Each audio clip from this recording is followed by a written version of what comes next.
Calaroga Shark Media.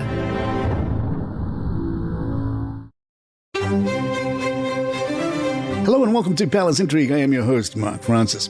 Royal correspondent Michael Cole told GB News, Kate is going to be in hospital for up to 2 weeks as she improves, and I hope she does very rapidly.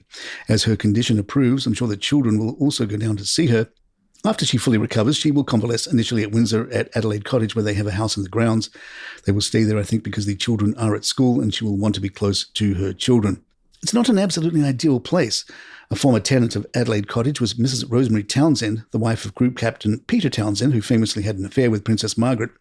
And she wrote in the memoirs that it was the coldest place she'd ever encountered in the whole of her life. So maybe not the best place to start feeling better, particularly in this quite cold winter that we're enjoying at the moment. King Charles was seen making his first appearance since the announcement of his upcoming hospitalisation next week for prostate surgery. The King is currently staying at his private residence, Burke Hall, in Aberdeenshire, where he is preparing for a corrective procedure due to a diagnosis of a benign enlarged prostate. The monarch was spotted for the first time since the news broke. He was observed inside a car alongside Queen Camilla as they were driven in Aberdeen near his Burke Hall residence. King Charles occupied the back seat of the vehicle while Queen Camilla sat in the front. Usually on the weekend, we take a minute to take a look at the Kate is Wonderful narratives, but in light of her health scare, we'll park the snark. However, this week's news has created a new cottage industry, the William is a great husband and father article. The Daily Mail's Rebecca English wrote under the headline, Kate's rock rushes to her side. English writes, last week I was with Kate's husband, Prince William, as he surprised motor neurone disease campaigners and former rugby league professionals Rob Burrow and Kevin Sinfield with their CBEs.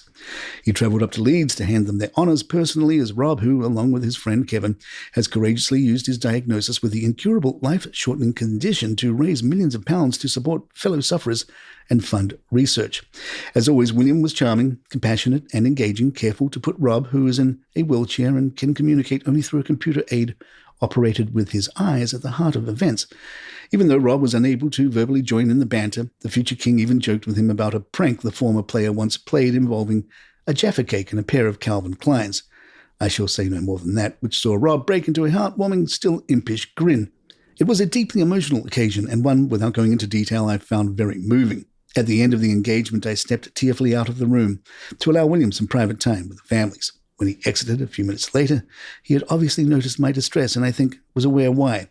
He looked at me, smiled kindly and nodded his head. You okay, Rebecca? There was no hint that anything untoward was going on behind the scenes in his own life. William has always relished being a hands-on father. He cooks, not brilliantly, but he does cook, cheers them on from the sidelines, and is there to do the school run and wipe the tears. As my colleague Robert Hardman writes in his excellent new royal biography, in his view, it's not far off the most important job he has, raising the next king but one. Fortunately, he has a close support network around him, particularly Catherine's parents, Michael and Carol Middleton, who are extremely hands-on grandparents, as well as their nanny, Maria.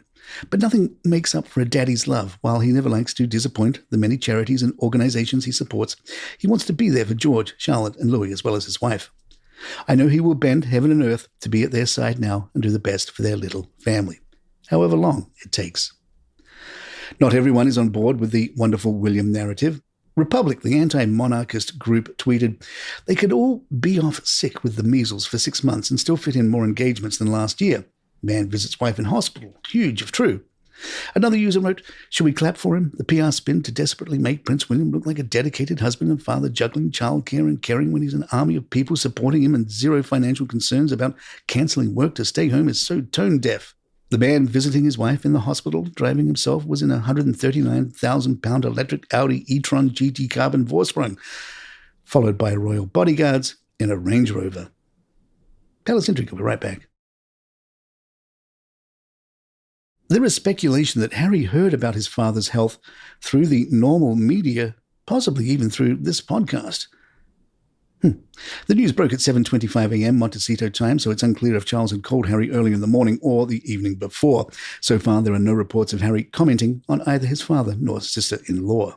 Princess Eugenie stepped out in Davos this week to host an event, but royal fans had divided opinions on her style choice.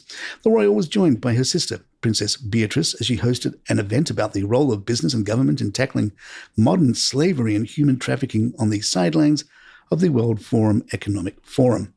For the event, Eugenie wore Serena's wool coat by Marlene Berger in black, £510, and the Saloni Joy B short dress in Pavilion Garden print, £148. The royal accessorized the look with a pair of black chunky trainers.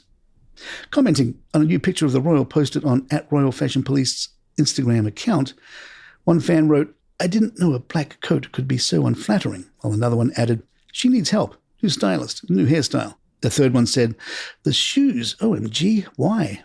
But others seemed to like the princess's look, with one commenting, "Beautiful lady, but dresses just like her mum." And there you have it. If you'd like to email us, our address is thepalacintrigue@gmail.com. Please follow us on Spotify, Apple, or your app of choice. If you're on YouTube, hit that subscribe button. It helps us out. I'm Mark Francis. My thanks to John McDermott. This is Palace Intrigue. Good times.